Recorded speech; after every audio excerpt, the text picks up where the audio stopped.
you for joining us for another episode of Ask a Historian. I'm Matthew Wilkinson, historian with Heritage Mississauga. Like, subscribe, and follow us, and stay up to date on all the heritage happenings with Heritage Mississauga. And please don't forget to send in your questions, and we'll explore them here on Ask a Historian. Joining us this week is, well, our very own Heritage Mississauga's Collections and Resource Lead, Justine Lynn, and we are here to explore, chat about, talk about a very exciting happening here at Heritage Mississauga, and that is the long-awaited and anticipated release of our newest comic book, The Grange Volume 13, Legend of the Raid. And this has been a baby of Justine's for pretty close to a year now, I think. And so the rest of the world's about to find out what we've been working on, and a labor of love, and couldn't do it without the talents of artist Daniel Wong as well. But thank you, Justine, to here to share some of the stories around creating the comic. Yeah, absolutely. I mean, and it's so true what you said, that there's so many kind of people and inspirations that kind of go into a comic book like this, like a labor of love for so long. And kind of, I should say, the first person that I feel like it was kind of inspired by was Megan, our Megan McIntosh, and our she was doing this like oral history project. I don't know if you remember this. Yep. So as part of that project, she was basically interviewing community leaders from various like cultural backgrounds in Mississauga. And so one of those backgrounds, I guess, that she was focusing on was the Polish community. So she was interviewing people. So one of the people that she interviewed was actually my husband, who's Polish, and it was really interesting because, like, reading what he was or listening to what he was saying afterwards, it's kind of one of those things where I was like, oh, I didn't know that he felt like that, because he was talking about how basically learning about Polish history here in Canada actually helped him connect to his own heritage. So that kind of struck me. I was like, oh, that's really interesting.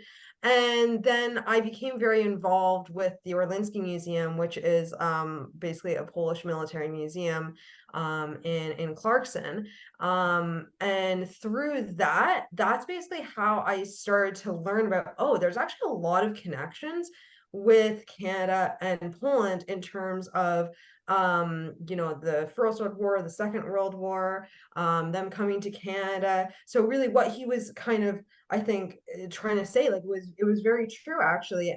And so that's kind of where I started to look into all these connections and stories from veterans. And so Rear-Admiral Romauld Nalecz-Tyminski was one of the people that I originally kind of started learning about, because he has kind of a display at Orlinsky Museum. We have his uniform and whatnot. And he's really interesting because right off the bat, they were saying, oh, well, he saved 85 Canadians at Dieppe. And I'm like, what? Like, tell me more, So I knew there was something, there was like teeth here. There's something to kind of grasp onto. And like a really big I guess push for me, I was like, no, we have to do this story in particular, is because I was reading some of his writings, Tyminski's writings, and basically in 1982, for the 40th anniversary of Dieppe, he did a pilgrimage to Dieppe. And when he was there, he got together a bunch of his crewmates, and they all went there, and they were really excited. And then they were let down because everyone was commemorated there except for the Polish contributions. Really? And yes, and these like battle-hardened veterans are becoming very emotional. He's having to like hold them back. They're like, some of them are becoming very upset and whatnot, and like crying.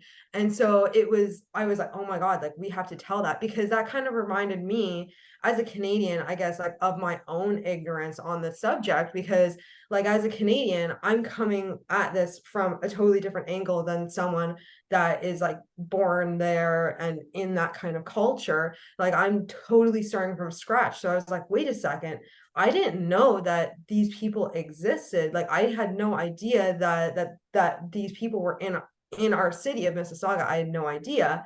So yeah, so that was that's when I realized, I was like, no, no, we have to do this story. We have to do this story. Yeah, so that was kind of inspiration for me. I remember, although exact timing I'm not sure, but I remember you sharing that story, or at least the beginnings of the story, possibly as early when you were starting to explore it, as well as being really a possible narrative for a future comic book. And I want to say that's, 2.5 years ago, probably, maybe even longer than that. And just thinking, that there's something here, like you said, there's teeth to something. And so that's a good segue into my next question, is kind of that evolution from thought to story to storyboard to comic. Can you kind of briefly outline that process? Not only just the timeline it takes in terms of just working on it, but just you know what it's like to work with Daniel and have the story evolve into the final comic book. Can you walk us through kind of the steps that we go through? Yeah, I mean, absolutely. So you've kind of first start just getting a general idea, which, I just spoke to you about, okay, there's teeth to something, there might be a story here. But then you just really have to start researching it extremely heavily, because sometimes, you might have a feeling about something, and then, but no, actually, there's not really like too much of a story that I can do on this. So you have to really like research that and understand it and live it. So that's really the very, very, very early stages. And that's kind of what I started a year ago. So I was living and breathing that storyline.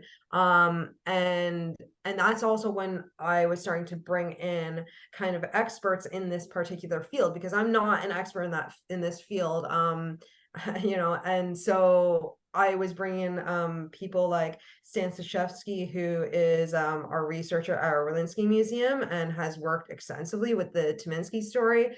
I also was bringing in Richard Tovey, who is from the museum and the Royal Regiment of Canada. So he was kind of helping me understand the Canadian connection and the involvement of the regiment. And in particular is really interesting because he actually produced a list of names of the people from the Royal Regiment that made it back after the raid. So then I started looking at, and that's like one of the things, like I was saying, that I kind of wanted to establish is like, are there any people who are local here that we can draw on that? So that was a huge undertaking in terms of research as well.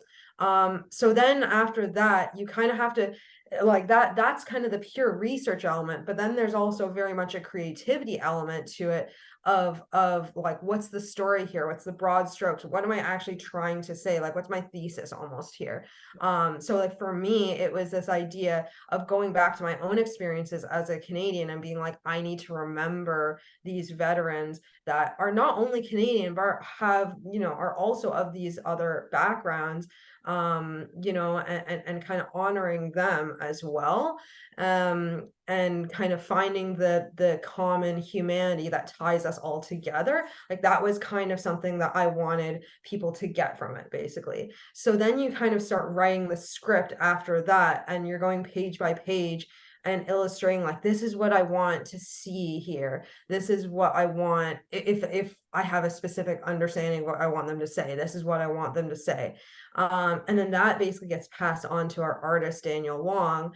And so this is where we start bringing him in. But then the interesting thing is he has a totally different kind of place that he's coming from in terms of his immense creativity. So it's actually very interesting in that sense to like merge this, like, because I've been doing all the research and the heavy like background to this kind of, okay, well, how are we going to do this visually? And so some of the things that I think are going to work totally don't work, and that's just the process, right? And you kind of go through and you're like, how can I say this in a visual aspect. And sometimes you don't need to say anything at all. It's just visual. Yeah. Yeah, so there's a lot that kind of goes into that. So the first layout draft is very, very rough, and it's kind of like, okay, do we want to do this? Do we want to do that? Because sometimes we're going to change this entire page. We're going to condense this story. I think you were telling me about an earlier comic where it was like, you know, it's supposed to be like 12 pages, and then that thing was condensed into one. And That like, was Lancaster comic. Yep. yeah. So there's a lot that can happen there, right? In the first draft. And so we're kind of going back and forth. And so Daniel is very much bringing that creativity to that is so much needed. And so then that's when he kind of starts going on to the more finalized line drawings and the color. And at that point, it's kind of more finalized, and we're just changing the text, and we're editing, crossing T's and dotting I's and things like that. Yeah, and then we also write the back cover text, which is basically like the giving more history. So it's kind of this weird full circle of things, right? Yeah. I'm fascinated because I've said very similar things to you, but it's fascinating to hear somebody else saying this evolution, this circle that we go in. And it's neat to see because we've done these for so long. And it's also neat to see, I think, to give the depth of it, because when someone picks up the comic, they see a storyboard, a visual storyboard with little text bubbles, but those text bubbles come out of a research and storytelling exploration that you've done. There's a great deal of depth to these little text bubbles that people are saying in the comic book. So I that's a marvelous process to kind of go through. And like you said, Daniel brings the idea to life physically in a graphic perspective. And I think very powerful what you said. Sometimes you don't have to say anything. Sometimes the picture is the narrative. So to me, like you said, I have to echo it. It's just a fascinating process to take an idea to a story to through the research, and then to see it graphically reproduced is just kind of a really neat process to be in. Legend of the Raid. I know we struggled with the title too at one point. We had lots of ideas going around. This is, for anyone not sure what the raid refers to, it is the Dieppe Raid of 1942, which was a failed raid of the Allies trying to make a landfall in Europe. Can you give us a little bit of background, like paint the picture of where this story takes place or how it fits into that story? Okay. Painting a picture. It's August 19th, 1942. Okay. But yeah, so I mean, so it's the early hours of the morning, basically, and Romauld Nalecz-Tyminski, he's the commander of ORP Schlonzek, and yeah, and so he's basically aboard the ship, and they're making their way to Dieppe, France, to this fortress of Europe. So basically kind of the point of the raid was to test equipment and tactics. And this would become very important later on for things like D-Day, the Normandy landings. So basically their orders are to just basically quietly approach Dieppe, and then they would strike with the element of surprise in the early morning hours, except that a landing craft and escort are spotted by the Germans. And so from that point on, it's basically it's doomed. It's a failure, because the whole point was that they're going to have the element of surprise, and guess what? Now they don't.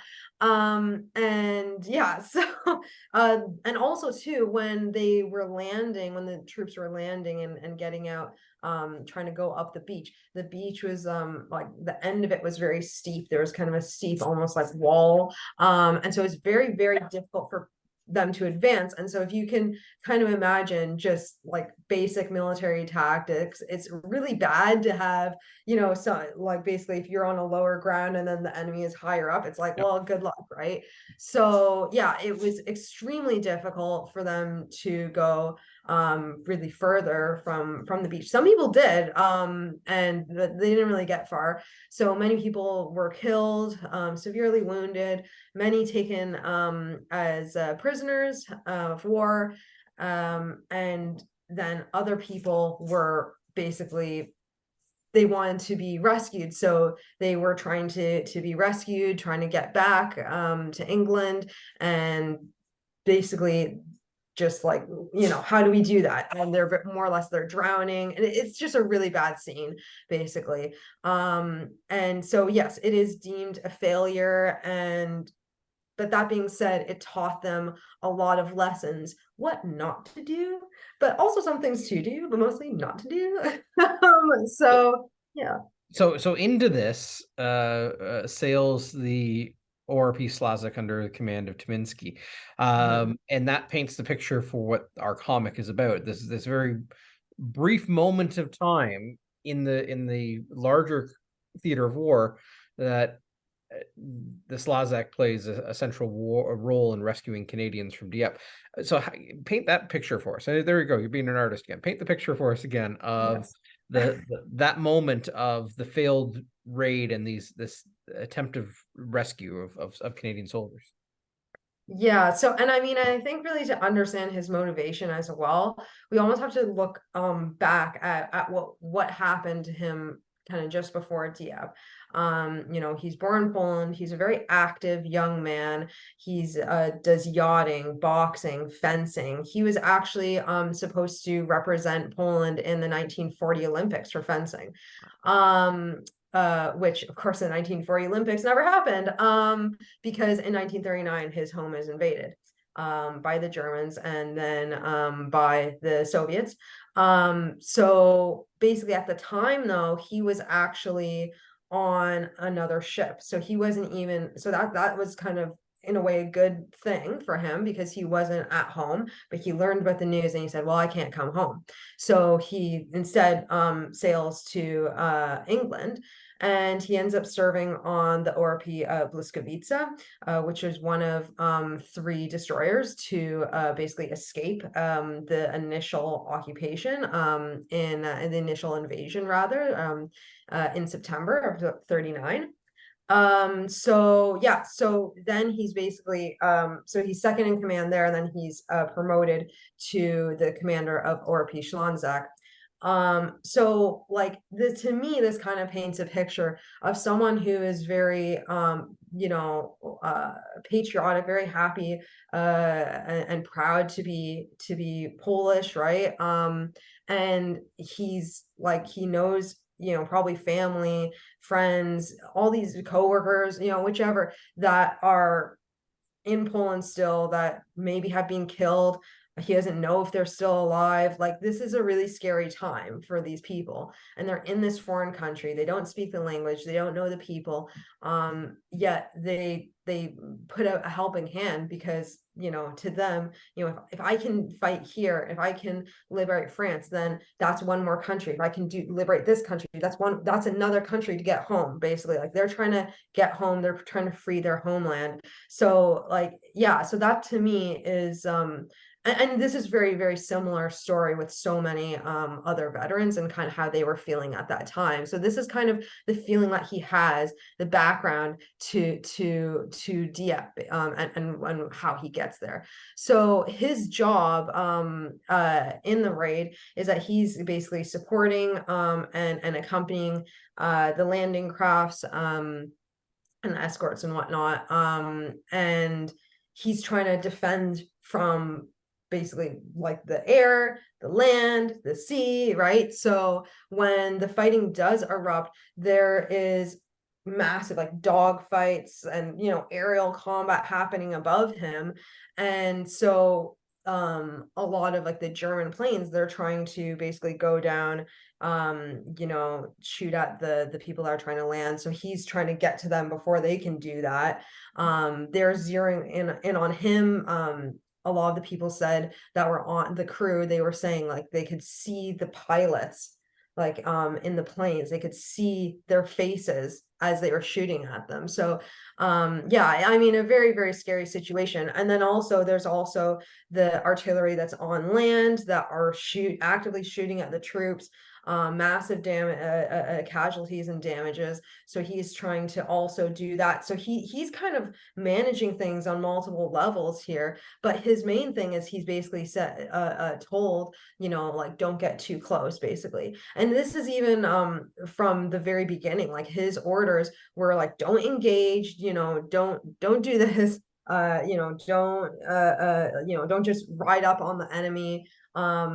And in some way, some people think that this is almost like a downfall of the raid as well, because he reportedly sees when the Germans kind of come up upon some of the escorts, and that's when they lose their element of surprise, as I said earlier. Yeah. And he actually misinterprets this as coming from land, because it's very hard to see.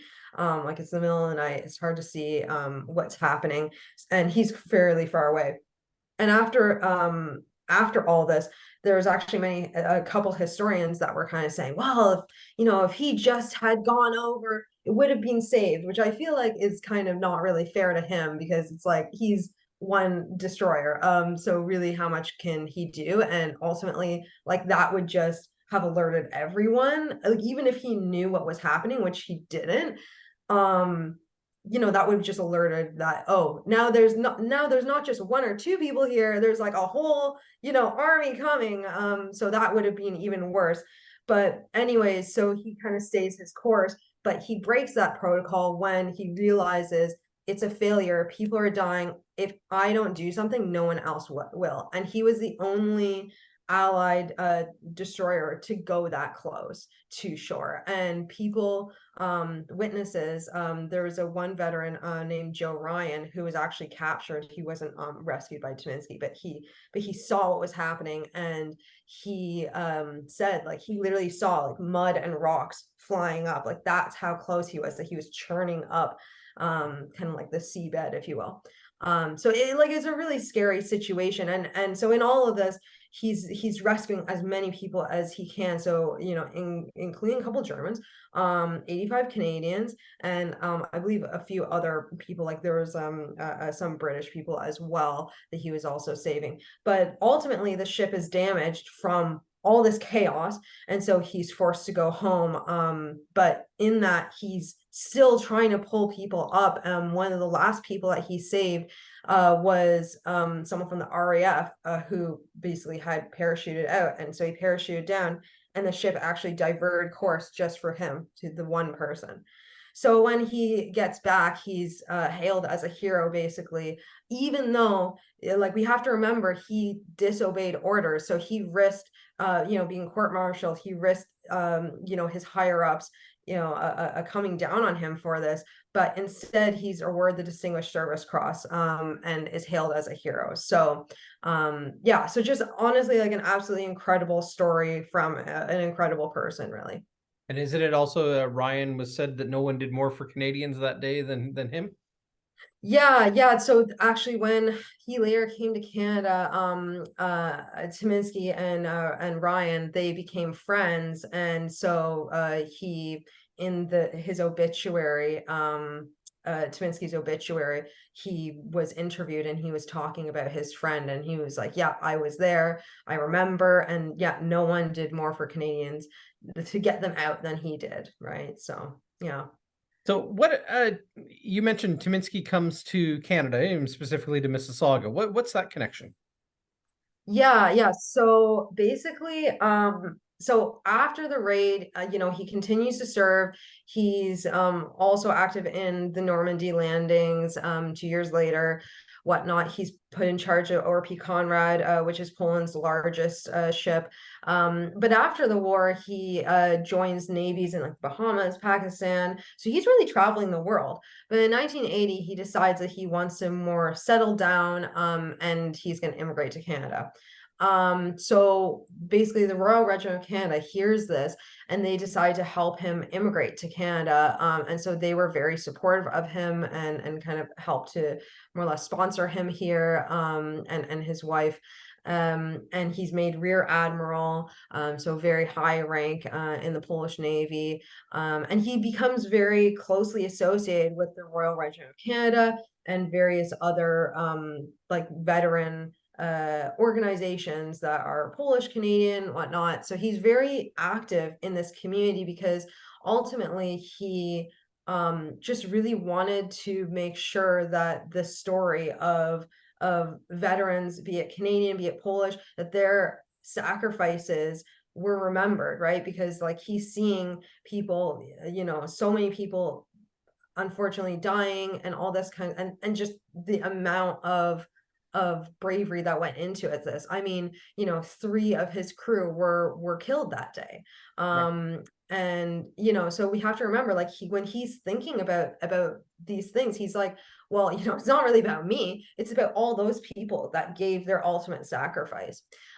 So he ended up coming to Mississauga, and he lived at the Villla seniors residence with his wife as well. And he passed away at the age of 98, I believe, in 2003. So yeah, so Mississauga was his last home, but kind of a world traveler, really. And he's connected to, you mentioned earlier about the Orlinsky Museum, which is Yeah, located in Wawel. yeah.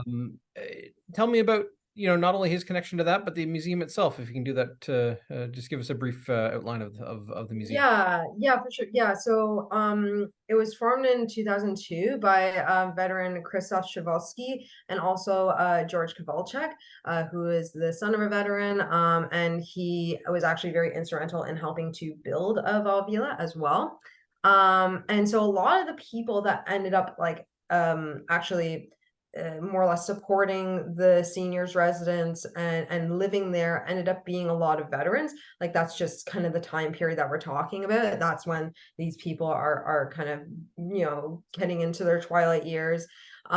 So they really wanted to make sure that their stories were being remembered. So it was really Colonel Bolesław Orlinsky, really, who actually was instrumental in starting it, because he left it in his will. He said, I want a museum to be made at Villla to honor the veterans, and and he left us funds to do so. He was a veteran of 3 wars: the First World War, the Polish-Soviet War, and the Second World War. So these are all contemporaries, basically. They're all living there around the same time. I mean, I'm sure they would have known each other. So anyway, so just like Orlinsky, who the museum is named after, Tyminski was very also a supporter of the museum, so he donated some of his belongings as well to the museum. And in 2019, we kind of officially incorporated as a non-for-profit museum. So yeah, so it's a kind of a bright new future ahead. And at the museum, you can see Tyminski's uniform as well. Yeah. Yeah, and various other things that he donated as well. So yeah. Let's get to the launch party itself. When and where? How can people come out to see? And this is an invitation. So come out to the comic launch. Pick up a comic book. Yeah, no, everyone is welcome. Please come. So it's on November 12th. So that's on Sunday, from 2 to 5 p.m. And so it's at Villla Seniors Residence, which is 880 Clarkson Road South, I believe. Yeah. And it's in the reception room, which is kind of around the back. So if you're coming that day, you can actually just go all the way around to the back and then enter that way. And so there will be reenactors, vendors, displays, historic displays, food, speeches. So there's gonna be a lot of different things that are happening that day. So definitely feel free to come out and experience it all, and grab a comic, but also remember and kind of celebrate the life of Romauld Nalecz-Tyminski.